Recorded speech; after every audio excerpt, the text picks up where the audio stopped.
Welcome to CoexSpace Global Summit, where we remember, reflect, and act. This is a place to inspire and make a call to action to change the world.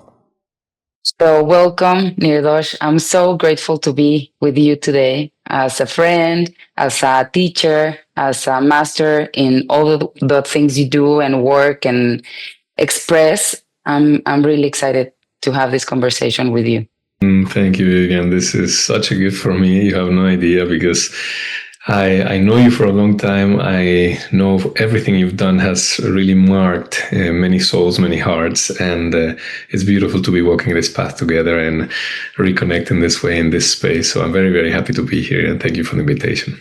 And talking about spaces, that's what we do in CoexSpace, and we have this global conference summit about coexistence. And we want to, recall memory, reflection, and a call to action for all of us because we are experiencing changes in the world, in the paradigms of the mentality of all of us. And we are seeing a lot of darkness, but a lot of light as well.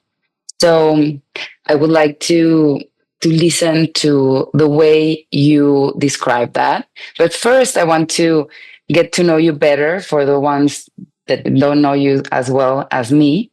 You were born in Mexico City, and now you live, many places in the world. You travel the world doing the work you do as a doctor. You graduated as a doctor, and you have been studying a lot of different perspectives on health and mental health, emotional health, and physical health. And you designed this project, Body Medicine, and you're certified as in different methodologies as neurosomatic reprogramming, somatic experiences, theta healing, kinestology, neuropathy, primal therapy and tantra, conscious nutrition, and multiple detoxifying methodologies, which we need a lot today. And you're a Reiki master. So, and you found in Body Medicine, which travels the whole world doing conferences and retreats. And I would like to hear how you got to this, this path on discovering health in a different way. Well, I think this is one of the most important questions to any health practitioner that is somehow making a difference in other people's lives, because most of us, or most health practitioners, I feel, go from an ideal. They study, they get certified in this and that, and they just try to do good therapy and help people. But some of us do that and have some kind of story that brought us there. And in my case, it was a story that began with a lot of pain, with a big traumatic experience I had in my teenage time, which really shifted my whole life. And I almost left the body. Of course, conventional medicine saved my life through surgery. But I had many symptoms, and I went through a lot of pain for around 11 years without really finding the answers and the ease to come out of my disease throughout that time, through conventional paths. So that, first of all, led me to study medicine because I wanted to have something that I could help people, knowing that I might not be the conventional doctor at the end of the day. And that was the case because when I finished medical school, I realized, wow, there's so much lacking in medicine today. It's just so square and so limited. And I'm basically just treating symptoms and I'm doing palliative work only. So that left me a bit frustrated after medical school in my practice. And that just took me traveling around the world, seeking for answers, seeking for ways that I, first of all, could reconnect with myself, get all the answers for my illnesses, for my pain, for everything that I went through. And then, of course, everything that I encountered, everything that I transformed and I healed became resources and tools for me to help other people. And then I collected many tools, many techniques, many methodologies that in a way build up this approach that I have now. I call it Bodhi medicine. Bodhi is consciousness, conscious medicine. And I've been doing this for around 20 years, and I work around the world, as you said.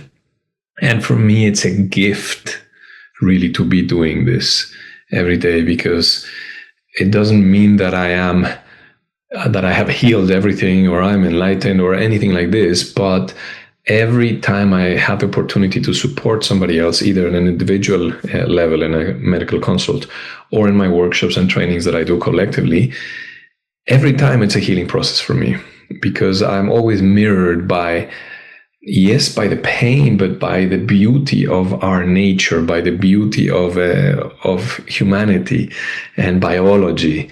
So every time I'm surprised, and this is a gift because I keep learning, I keep healing. So I feel very fortunate to be doing this today. So speaking of which, most of us, we haven't been going through the world seeking as you. And to a normal person, to me, to all of the people who's watching right now, what would be the doorway, to start, or, to embrace this path, to embrace this change, to embrace this new way of seeing medicine, in which we are not so, normal. We look for normal doctors. Usually we go, we treat symptoms. How do we change that perception? I feel, first of all, is to realize really how the conventional approach works, conventional medicine. It basically, most of the times, 80-90% of the times, it treats symptoms. Yes, I have pain, I take a painkiller. I have fever, I take an antipyretic. I have a inflammatory process with a bacteria or with something else, I take an antibiotic.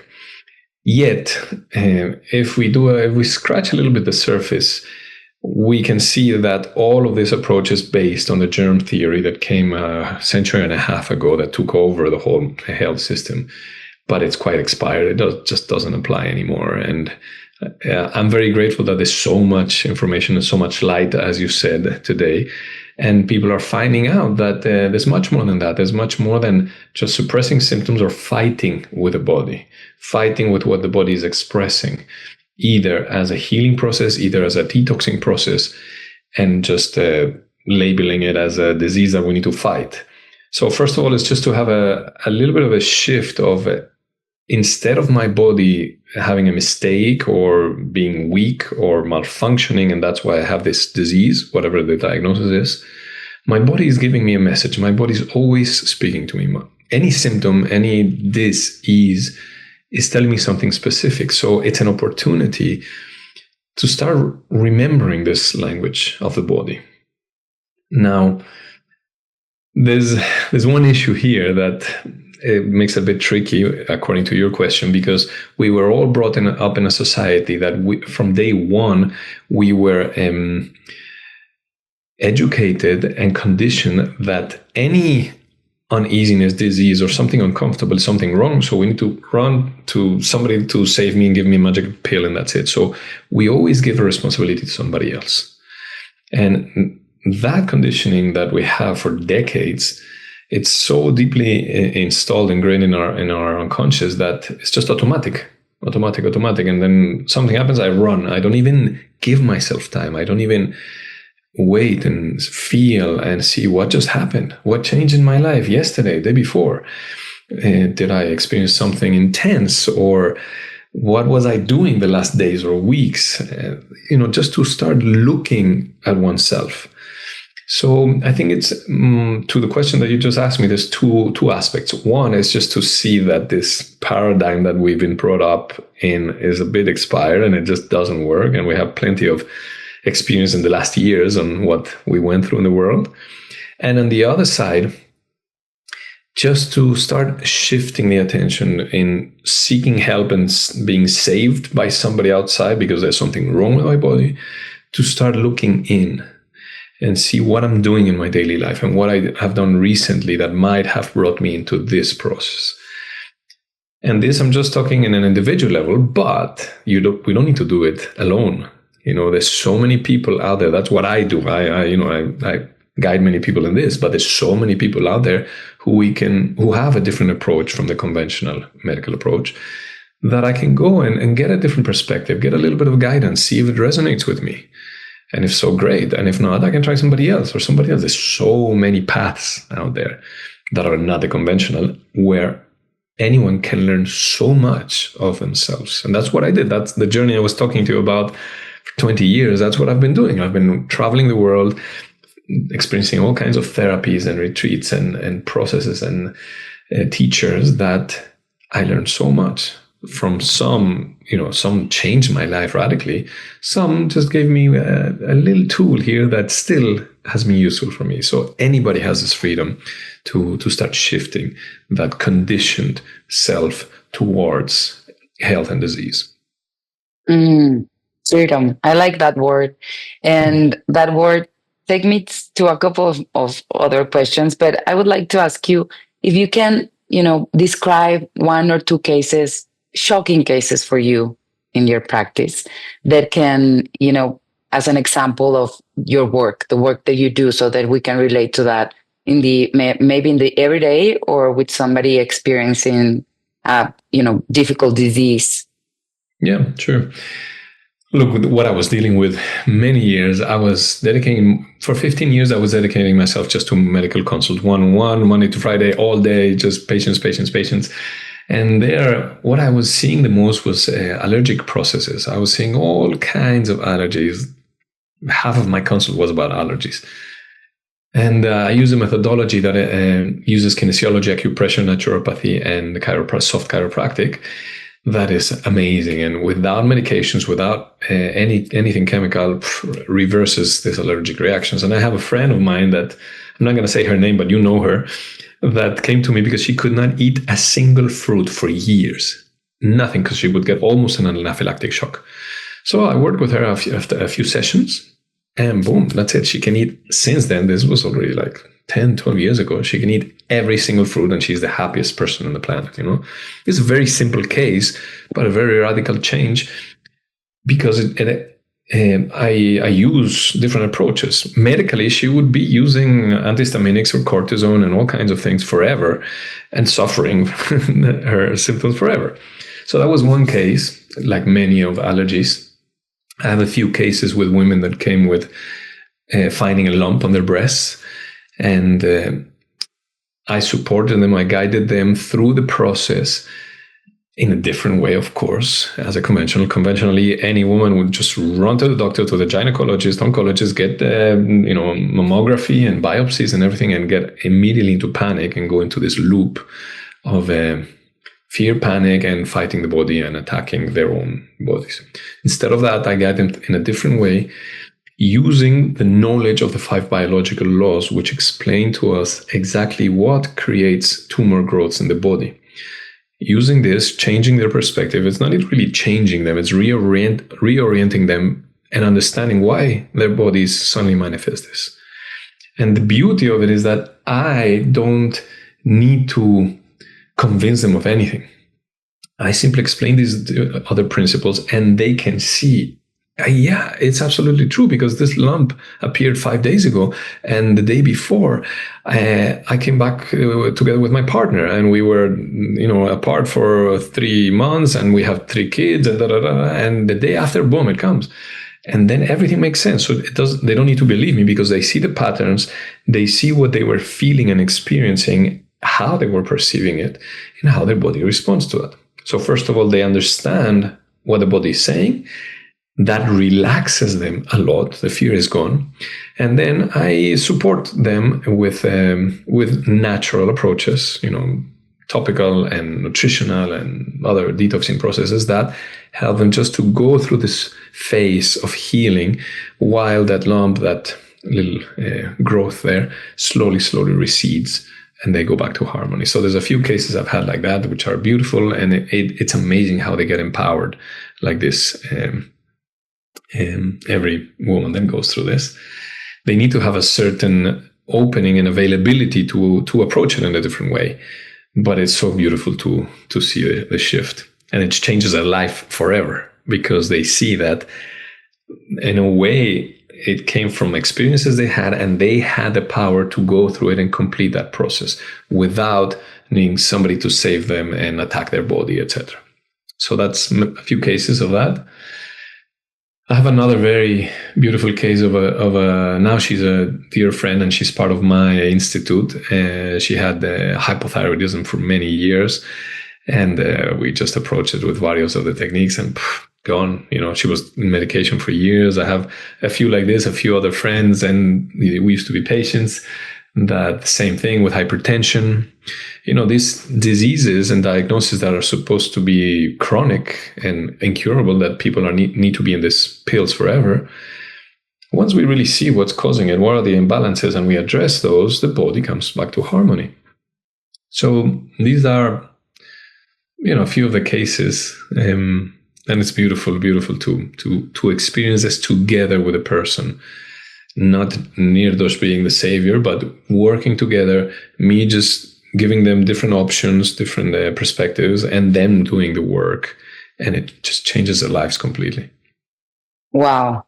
Wow. That's amazing because we're seeing a lot of, cancer, trauma, hypothyroidism, many disease nowadays. And we're seeing that the usual methods are not working anymore. And there's an opening, like you said. And speaking about an opening, do you see a change in the world from the world we were 10 years ago or 20 years ago? Are you experiencing something different? Yeah, absolutely. For me, as we started this conversation and as you began speaking, you know, there's a lot of darkness, but there's also a lot of light. Yes, in the last few years, I feel this polarity has accentuated in a way. You know, there's more darkness, and there was more control in the body, in the world, and but at the same time, there's much more exposure of this. It's not anymore hidden. It's like people are seeing this, and simultaneously, there's so much light. There's so much expansion of consciousness, of empowerment, of um, different ways to heal, to transform, to evolve. And this has been so radical in the last 10 years, but more even 5 years ago. I feel as a collective, the world, we went through something so intense 5 years ago that it woke up so many people, so many people. So, and I just noticed that I've been doing almost the same that I've done for the last 20 years. And 20 years ago, I was just almost knocking my head on the wall, trying to share what I'm sharing because everybody was skeptical and closed. And you know, at the beginning, I was going against the current, you know. And today I feel I'm just being carried by a huge river of light and people just wanting to work with themselves and heal and create communities and support and regenerate the world and changing the diet. You know, there's so much out there. And so I feel I'm just, wow, flowing this in this amazing flow that is happening. It's just happening. And it's such a beauty that we are living these times and that we can share, you know, between us who we have somehow seen this transition. And who knows what's going to happen in a few years or in a few decades? We have no idea. But what's happening now is so beautiful. And I can say it with certainty. There's so much light being expanded everywhere right now. Yeah. Yeah. I remember, I have this memory of you exposing your ideas somewhere. In the streets, I remember you exposing your ideas and then you were shut down from your Instagram account or something happened. I have that memory. And I remember, you know, saying to myself, wow, that's hard because he's been doing the work. And I remember you having a lot of following and suddenly everything was, taken away and now what you are right now. So it's beautiful because it's a message of faith and force. And we're even though we're seeing so much darkness, and that's what we see in the regular news, conventional news. But now if we look for the right information, the right conferences, the right people, we can see there's a whole other part which has a lot of you know strength and openings, and even, it takes away the fear. And in many schemes, as you said, the world, the ecosystem, the health, the institutions, I would like to, listen from you. How do you recall, or you can say, is the new way of medicine, the institution, because we're going through a health crisis in the Mm. whole world. Yeah. And if you don't have this information, you feel, you're doomed in a way. So, how do you see the new way of experiencing health in the world? That's a beautiful question. I feel the new way is, in a way, it's already happening slowly, because the system takes a bit longer to update from the individuals. Let's say I've been doing what I'm doing for 20 some years, and other practitioners also, but this to be integrated to the system takes a bit longer, but it's already starting to happen. My feeling, the ideal of the health system, how it could be in its ultimate expression, would be really to be able to join conventional allopathic medicine with all the other approaches to health, including nutrition, including detoxing, including acupuncture and chiropractic and osteopathy and homeopathy and Reiki and everything, meditation, everything that is available that supports our health in an integrative way, that the system itself can really integrate them. It is happening in some countries, in some, let's say, government institutions, in some hospitals. It's already happening slowly. But it can happen in the whole system. So this is one part that we can bridge these two worlds, because so far it's been either allopathic medicine, either you go for your pills and your surgery, or you go for your natural approaches. But both can complement. I have been saved my life, medicine, and all the other approaches have really potentialized my physical, emotional, mental bodies to the max. So both are important. And there's another thing that can really upgrade the health support we can give or we can have, which is the old way of receiving support in an illness or disease. Is we go as an individual to another individual, and they give me the magic pill or the solution. Even if it's a natural approach, it has been the format. In the last years, for me, it has become so evident, and that's part of what I'm doing. And there's a couple of scientists in the US that are working with this a lot, which is collective medical consult, which is not working one-on-one, but working with many people at the same time with their specific illnesses or diseases, but doing it collectively, because what I work with one person affects everybody else. And sometimes it's easier to receive answers, insights, or different point of view or inspiration when they're doing it with the person next to me than with me. Many times it's easier like that. So when we do a collective consult, which I've done many times, I'm working with one person, all the other ones are affected by that. Then I work with somebody else and everybody else. So it condenses in time, in effort, in energy. It just potentializes the healing and transforming potential there is for one person when it's collective. And there's been studies done in the US about this. And there's a study that shows that in a collective consult, there's 80% increase in the healing effects compared to one-on-one consult. So this is something that is also beginning and is beautiful. And it's inspiring because it also creates connections between people. It creates a community. It creates bonds, because many times when people are going through disease, they feel alone. And this is one of the most healing things that can happen when we are together with other individuals going through our path. So this is another aspect of, let's say, the future of the health system. So bringing together allopathy and all the other approaches of healing, and expanding this one-on-one individual closed approach to a collective interaction in the healing process. Yeah.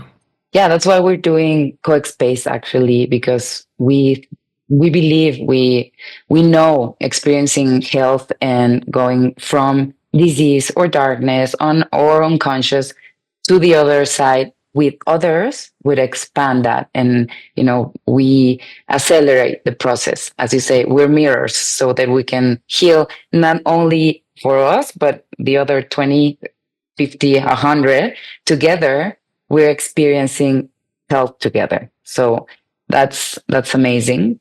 Yeah. And speaking of which, technology as well bridges a lot together and accelerates the process. And technology, we're doing this through technology. Now we have AI. We have, the velocity of things is going faster and faster. So how do you see, that bridge between technology and the acceleration to health? This is one of the questions that many people are asking because it's going so fast. The new the advancements in technology in so many ways, as you say, in AI, but also in the technology that is available in hospitals for procedures, for medical procedures, for surgery, for therapies, etc. It's amazing that this is happening because this speeds up the way that we can, get new information, discover things. Yet, I feel that there is a slight tendency to go a bit away, taking distance from the humane aspect of healing, especially with AI, especially with all the information that is out there. And even I'm seeing it lately that some of the approaches that I share, psychosomatic approaches and nutrition and detoxing and others, somehow people can already find it all online, everything online, and they don't need another human being to get the information, and to buy the supplements or products or whatever. It's almost becoming like this, that they don't need somebody else. But if we go towards that, and if it continues like this, and we disconnect more from the humane human contact, this will be counterproductive. I feel we need to mix both.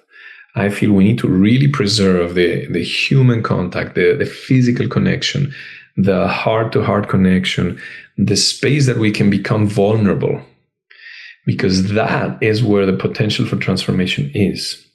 When we are missing this human-to-human connection and support and empathy, there's no space for that. And this is something biological, but also part of our unconscious mind. In order to really transform a pattern, to really go and heal something that is stored for years in the past, etc., that might be creating physical or psychological symptoms, it needs this space, it needs this container and support and presence from another human being that is empathic, that is feeling, and then something opens up and can be transformed. Mm-hmm. Technology doesn't do that.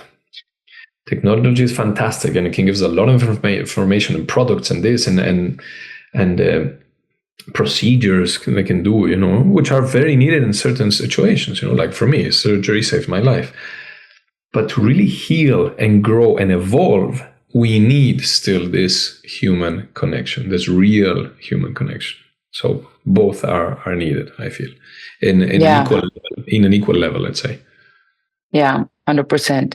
And I'll say also get in touch with nature to, to be in that space of reconnection and reunite with our own health. We need that. Just to end up this conversation, I would like to ask you your perception, speaking about relationships. How do you perceive coexistence? How do you define coexistence with others that are alike and with others which are not alike and sometimes difficult to interact with? Yeah, this is a bit of a question mark of how coexistence will manifest in the upcoming years.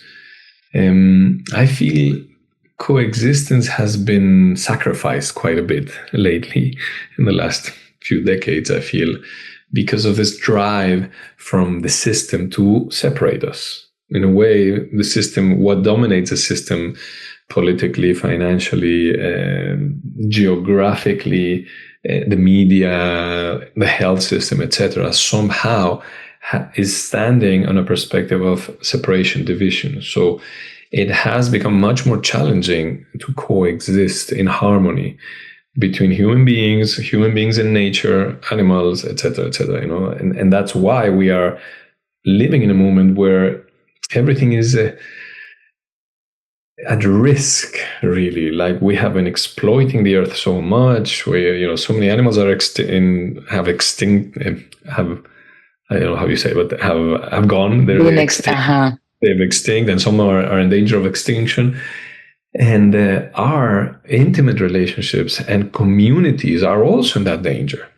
So I feel this is one of the most important elements for a healthy future for all of us, to really find a way to coexist again in respect to each one's perspective, view of life, the way each one wants to live their physical health, their family life, their spiritual life, etc. Really respecting each other, but putting a bit more upfront the value of connection, the value of community, the value of coexistence, as you say. It doesn't matter if we live in a city life or in the countryside or in small communities. Of course, in small communities, it's one of the basic principles of that, but especially in city life is where it's most challenging, because city life today has this drive to isolate. It's a bit paradoxical and ironic, because there's so many people living together so close by, but everybody's so isolated and separated. So there is where it's most important to implement and you know, put a bit more in the front the importance of coexistence. And there's simple things that can really nourish this and increase or strengthen coexistence, which can just be that people find common things alike. That's community, common unity, something in common that unites us. People who like dancing really get together and dance. People who like painting, people who like literature, people who like holistic health, you know, get together. Even though my partner might not like it or might be into something else, but really respecting these things that bond us. The more things there are around that bond us with different groups of people, coexistence strengthens. Yeah. And really having this eye that is looking all the time to catch when we are in separation, when we are talking about something or approaching a situation or approaching a relationship or a project, whatever, from the perspective of separation. And just be aware when that happens and see if we can find a way to continue with that, but creating bridges. If we can do this, I feel coexistence can really change the world that we are living today, because this has been put a lot in risk. So, yeah. Yeah. Making bridges. I like that. Building bridges of what you're alike, you know, what you can relate to the other, commune. Yeah. I love that idea. It's not, a friend of mine, she said, it's not to tolerate other, it's to coexist, you know, finding that space and understanding that it's vital for us to connect with others. And that's beautiful. That's beautiful. Nirdosh, thank you so much for the work you do. I hope anyone who can relate to that can find you, you know, with a health disease, or just to embrace a better life and embrace, you know, that responsibility we all have for our health, our wellness, and you're out there. So thank you for being that warrior for light, for consciousness, for health. And I really appreciate you being here and being with CoexSpace movement and with me in this conversation. So I send you all my love as a friend and as a partner of this, looking for, you know, a better way of the world to be for all our children. Now that you have a baby, new baby, congratulations. And yes, thank you so much. Thank you, Vivian. It's been really a pleasure and a gift to have this space sharing, and really, I'm honored to be part of CoexSpace and what this project is building up, and this vision that I think it's going to be an example for many other similar initiatives. So I'm very grateful, and I'm available here for however I can support. So thank you so much for this space. I've enjoyed very much, and I send you all my love also.